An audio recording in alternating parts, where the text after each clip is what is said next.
Sebelum nonton videonya, Cuci tangan yang bersih. Pakai sabun. Nontonnya di rumah aja ya, jangan kemana-mana. Salah. Nah.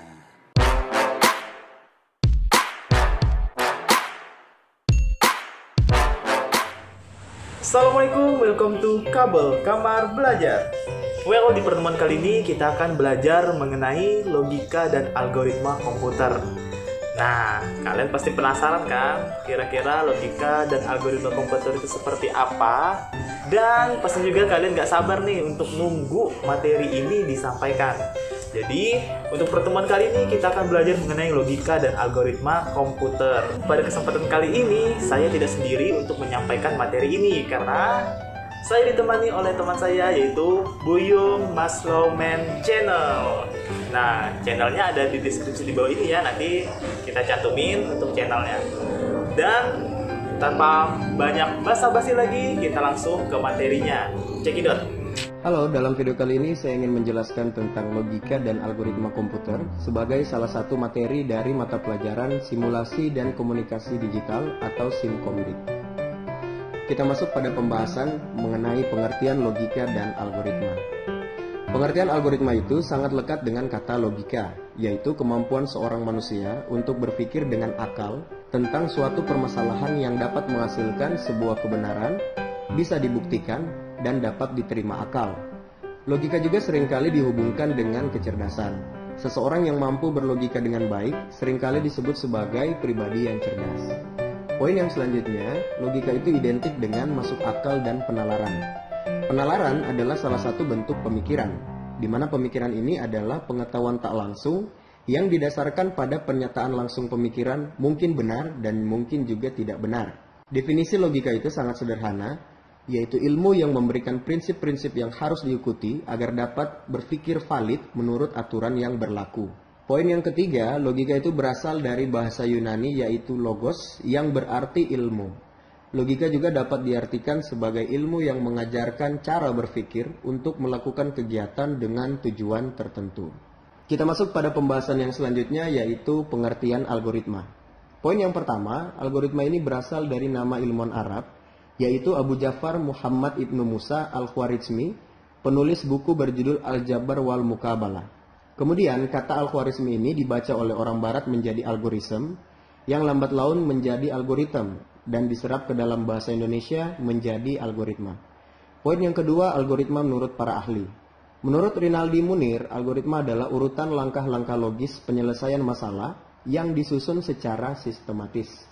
Menurut tim Gunadarma 1998, algoritma itu adalah suatu himpunan berhingga dari instruksi-instruksi yang secara jelas memperinci langkah-langkah proses pelaksanaan dalam pemecahan masalah. Dari pengertian di atas dapat disimpulkan bahwa logika dan algoritma itu adalah ilmu yang mempelajari cara penyelesaian suatu masalah berdasarkan urutan langkah-langkah terbatas yang disusun secara sistematis dan menggunakan bahasa yang logis dengan tujuan tertentu. Nah, untuk lebih mudah memahami arti dari algoritma, dicontohkan sebuah permasalahan penukaran isi dari dua gelas. Diberikan dua buah gelas, yaitu gelas A dan gelas B, di mana gelas A ini berisi air teh dan gelas B berisi air kopi. Pertukaran isi gelas tersebut sehingga menghasilkan gelas A yang semula berisi air teh menjadi berisi air kopi, dan gelas B yang semula berisi air kopi menjadi berisi air teh. Cara penyelesaian permasalahan ini adalah sebagai berikut.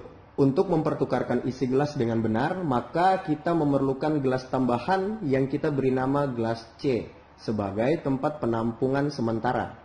Nah, berikut algoritmanya. Pertama, siapkan gelas cadangan C. Kedua, tuangkan air teh dari gelas A ke dalam gelas C, di mana saat ini gelas A menjadi kosong. Yang ketiga, tuangkan air kopi dari gelas B ke dalam gelas A, di mana gelas B menjadi kosong. Dan yang keempat, tuangkan air teh dari gelas C ke dalam gelas B. Dari contoh ini dapat dilihat bahwa penyelesaian permasalahan penukaran isi dua buah gelas itu sangat sederhana. Di sini digunakan urutan langkah yang masuk akal atau logis, sehingga isi dari keduanya itu sudah berpindah media. Yang awalnya itu air teh berada di gelas A, pindah ke gelas B, dan air kopi yang berada di gelas B pindah ke gelas A. Inilah yang dinamakan dengan algoritma, yaitu urutan penyelesaian sebuah permasalahan. dengan urutan dan langkah yang logis dan masuk akal sehingga menghasilkan sesuatu langkah yang benar. Saat menggunakan logika, sebaiknya jangan berpikir terlalu rumit tentang sebuah masalah. Karena belum tentu masalah itu serumit yang kita pikirkan. Pikirkanlah hal yang paling sederhana untuk menyelesaikan masalah itu, sehingga kita tidak terjebak dalam pemikiran rumit yang dibuat sendiri. Dalam menentukan algoritma untuk menyelesaikan suatu permasalahan, mungkin kita akan dihadapkan pada beberapa pilihan algoritma. Oleh karena itu kita harus memiliki rambu-rambu dalam menentukan pilihan algoritma. Pertimbangan dalam pemilihan algoritma itu adalah yang pertama, algoritma haruslah benar. Artinya algoritma akan memberikan keluaran sesuai seperti yang diharapkan dari sejumlah masukan yang diberikan. Jadi tidak peduli sebagus apapun algoritma itu, jika dia memberikan keluaran yang salah, maka sudah pasti algoritma tersebut bukanlah algoritma yang baik. Pertimbangan kedua yang harus diperhatikan adalah kita harus mengetahui seberapa baik hasil yang dicapai oleh algoritma tersebut. Hal ini penting terutama pada algoritma yang memerlukan aproksimasi hasil, yaitu algoritma yang hasilnya hanya berupa pendekatan. Algoritma yang baik harus mampu memberikan hasil yang sedekat mungkin dengan nilai yang sebenarnya.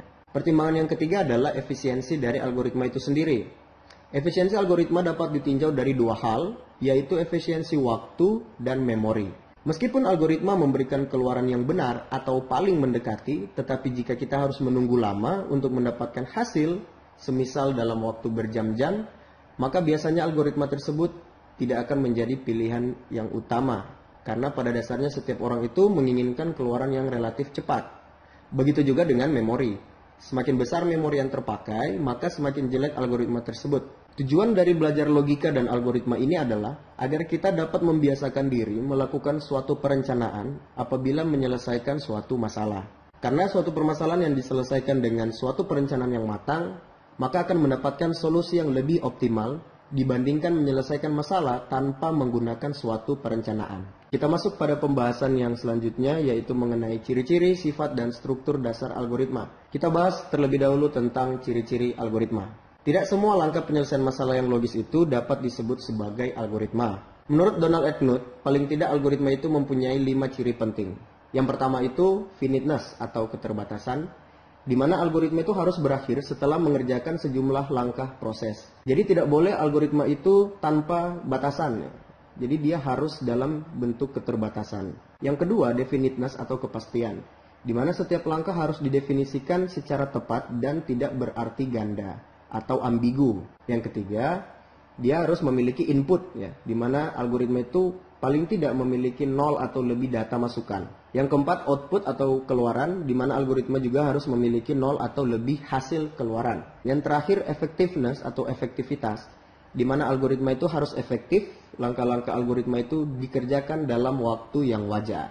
Nah, selanjutnya sifat dari algoritma itu, yang pertama dia tidak menggunakan simbol atau sintaks dari suatu bahasa pemrograman tertentu. Yang kedua, dia juga tidak tergantung pada suatu bahasa pemrograman tertentu.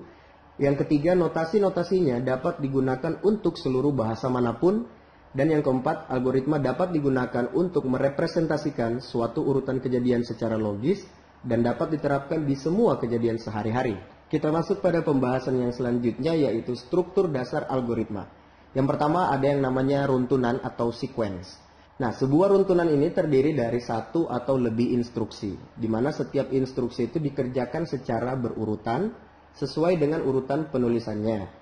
Yakni sebuah instruksi itu dilaksanakan setelah instruksi sebelumnya sudah selesai dikerjakan. Urutan dari instruksi ini akan menentukan hasil akhir dari suatu algoritma. Bila urutan penulisan berubah, maka mungkin juga hasil akhirnya berubah. Sebagai contoh, perhatikan operasi aritmatika berikut ini. Dalam kurung 4 tambah 3 dikalikan 7 sama dengan 49. Tetapi bila urutan aksinya kita ubah, maka hasil keluarannya akan berbeda. Misalnya, kalau kita ubah 4 ditambah dalam kurung 3 kali 7, itu hasilnya adalah 25. Contoh lain dari runtunan aksi adalah algoritma penukaran dua bilangan bulat. Yaitu yang pertama kita deklarasikan misalnya A, B, dan C sebagai bilangan bulat. Lalu kita masukkan nilai A dan B. Yang ketiga kita masukkan nilai A ke dalam C. Yang keempat kita masukkan nilai B ke dalam A. Dan yang kelima kita masukkan nilai C ke dalam B. Jadi seperti itulah contoh dari struktur dasar runtunan atau sequence. Kita masuk pada struktur dasar yang selanjutnya, yaitu pemilihan atau selection. Kadangkala terdapat suatu kejadian yang baru akan dikerjakan jika suatu kondisi tertentu telah terpenuhi. Pemilihan yaitu instruksi yang dikerjakan dengan kondisi tertentu, di mana kondisi ini adalah persyaratan yang dapat bernilai benar atau salah. Jadi satu atau beberapa instruksi hanya akan dilaksanakan apabila kondisi bernilai benar, sebaliknya apabila salah maka instruksi tidak akan dilaksanakan. Sebagai contoh kasus pemilihan atau selection adalah dalam penentuan bilangan genap atau ganjil seperti berikut ini. Yang pertama, masukkan bilangan sebagai sebuah bilangan bulat. Yang kedua, bagi bilangan dengan angka 2, simpan nilai sisa pembagian dalam variabel sisa. Yang ketiga, jika nilai sisa sama dengan 0, maka kerjakan langkah keempat. Langkah keempat itu adalah tampilkan kata genap ke layar komputer. Yang kelima, jika nilai sisa tidak sama dengan 0, maka kerjakan langkah 6. Di mana langkah 6 ini adalah perintah untuk menampilkan kata ganjil ke dalam layar. Ketujuh, selesai. Jadi di sini apabila salah satu kondisi sudah terpenuhi, maka akan dijalankan instruksi sesuai dengan kondisi tersebut. Struktur dasar yang selanjutnya yaitu pengulangan atau repetition. Nah, pengulangan ini merupakan kegiatan mengerjakan sebuah atau sejumlah aksi yang sama sebanyak jumlah yang ditentukan atau sesuai dengan kondisi yang diinginkan. Beberapa statement pengulangan di bahasa pemrograman yaitu for, while, do while, repeat until, for down to do, for to do, dan lain-lain. Sebagai contoh adalah menampilkan huruf tertentu sebanyak n kali ke layar sebagai berikut. Yang pertama, deklarasikan variabel huruf untuk menyimpan karakter yang akan ditampilkan. Kedua, deklarasikan variabel n untuk menyimpan banyaknya perulangan. Yang ketiga, deklarasikan variabel counter yang digunakan sebagai counter perulangan yang sudah dilakukan. Yang keempat, masukkan sebuah karakter dan simpan dalam variabel huruf. Kelima, masukkan banyaknya perulangan yang diinginkan dan simpan dalam variabel n. Yang keenam, set nilai counter dengan 0. 7, tampilkan huruf ke layar. 8, lakukan penambahan counter dengan 1. 9. Jika nilai counter kurang dari n, maka dia akan mengerjakan langkah ke-6, yaitu men-set nilai counter dengan 0. Yang ke-10, jika nilai counter sama dengan n, maka selesai. Oke, sampai di sini dulu untuk video pembelajaran kali ini. Kita akan berjumpa lagi pada video-video pembelajaran selanjutnya. Sekian dan terima kasih. Bagaimana dengan materinya? Pasti seru kan? Dan saya yakin kalian juga pasti paham dengan penjelasan dari Bang Buyung. Dan semoga saja di video ini kalian bisa memahami materi ini secara gamblang ya. Dan apabila kalian masih kebingungan dalam mempelajari ini, kalian bisa tanya di kolom komentar. Atau nanti pada saat kita bertemu, kalian bisa menanyakan hal tersebut. Untuk di akhir penghujung video, kita akan ada yang namanya menjawab soal. Jadi silakan kalian jawab soal-soal berikut di buku tugas kalian. Oke, terima kasih karena sudah menonton video ini. Dan terima kasih karena sudah dukung channel ini. Bagi yang baru bergabung, jangan lupa untuk subscribe. Oke, see you next video. Bye.